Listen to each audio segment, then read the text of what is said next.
देखिए, जब जनता का गुस्सा भड़कता है और कानून का शासन दांव पर होता है, तो उन दोनों के बीच की लकीर बहुत ही पतली, बहुत नाजुक होती है।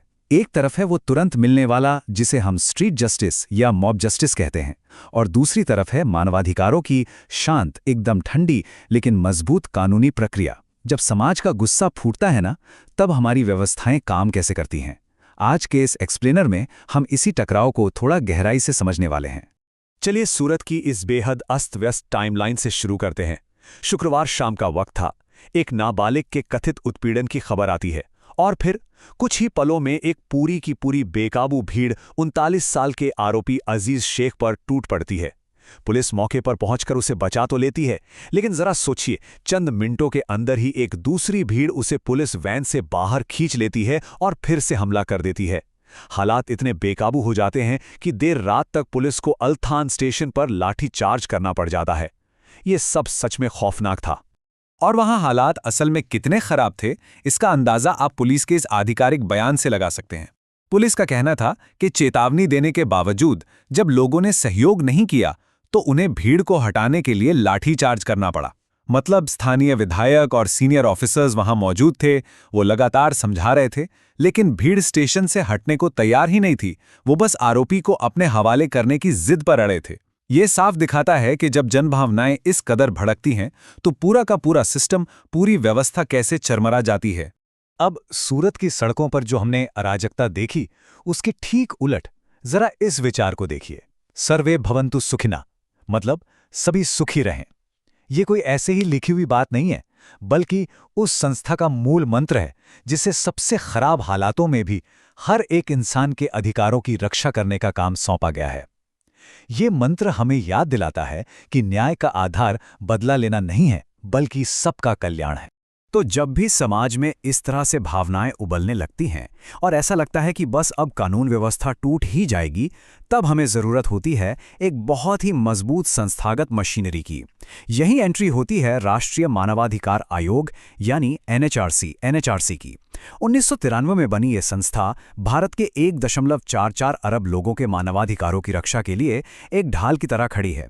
इनका एक ही लक्ष्य है, चाहे किसी पर कितने भी संगीन आरोप क्यों ना हो, उसके जो बेसिक ह्यूमन राइट्स हैं, जो बुनियादी मानवाधिकार हैं, वो हर हाल में सुरक्षित रहने चाहिए। और अगर आप इस आयोग के ढांचे को देखें, तो ये कोई आम सरकारी दफ्तर नहीं है। ये तो एक पूरी की पूरी भारी भरकम कानूनी किलेबंदी है। इसकी अध्यक्षता कोई पूर्व मुख्य न्यायाधीश या सुप्रीम कोर्ट के जज करते हैं। इसके अलावा इसमें सुप्रीम कोर्ट और हाई कोर्ट के सिटिंग या रिटायर्ड जज, मानवाधिकार एक्सपर्ट्स, जिनमें कम से कम एक महिला का होना जरूरी है, और 7 अन्य राष्ट्रीय आयोगों के अध्यक्ष भी इसके सदस्य होते हैं। ये जो इतना हाई लेवल का कानूनी अधिकार है ना, यही इस संस्था की असली रीढ़ है।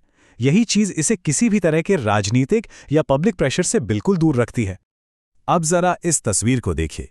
सड़क पर जो शोर शराबा होता है, जो भीड़ तुरंत अपना फैसला सुना देती है, ये वैधानिक पूर्ण आयोग की बैठकें उसके बिल्कुल उलट होती हैं। यहाँ न्याय कोई भावनाओं के ज्वार में बहकर नहीं होता। यहाँ काम एक बेहद औपचारिक, स्टेप बाय स्टेप और ठंडे दिमाग से किया जाता है। ये लोग अलग अलग राज्य और राष्ट्रीय स्तर की संस्थाओं के साथ कोऑर्डिनेट करके काम करते हैं, ताकि न्याय की इस लंबी प्रक्रिया में कहीं कोई चूक ना हो जाए। अब आप सोच रहे होंगे कि भारत जैसे विशाल देश में ये सब मैनेज करना कितना मुश्किल होता होगा, है ना?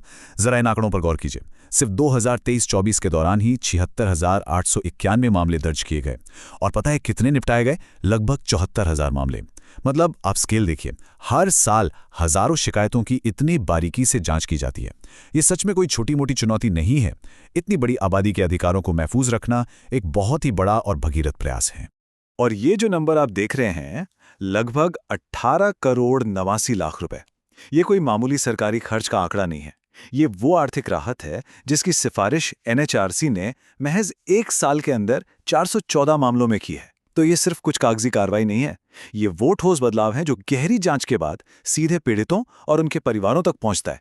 ये साफ साबित करता है कि जब मानवाधिकारों का उल्लंघन होता है, तो जवाबदेही तय की जाती है और उसका असर जमीन पर दिखता है।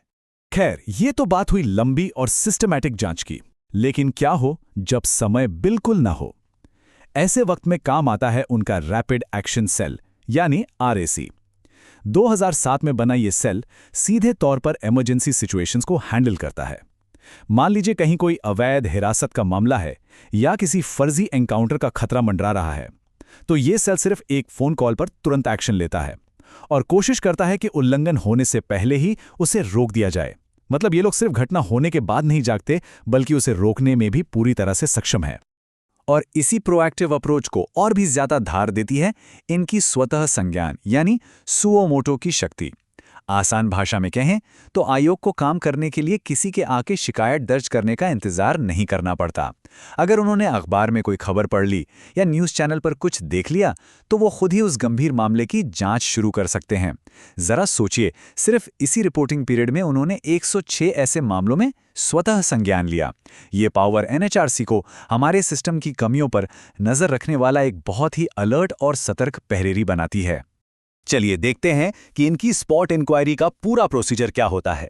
एक तरफ भीड़ भावनाओं में बहकर तुरंत फैसला कर देती है और दूसरी तरफ ये आयोग है जो एक बहुत ही नपी तुली प्रक्रिया का पालन करता है। जैसे ही सूचना मिलती है या स्वतः संज्ञान लिया जाता है, जांच टीम तुरंत मौके पर पहुंचती है।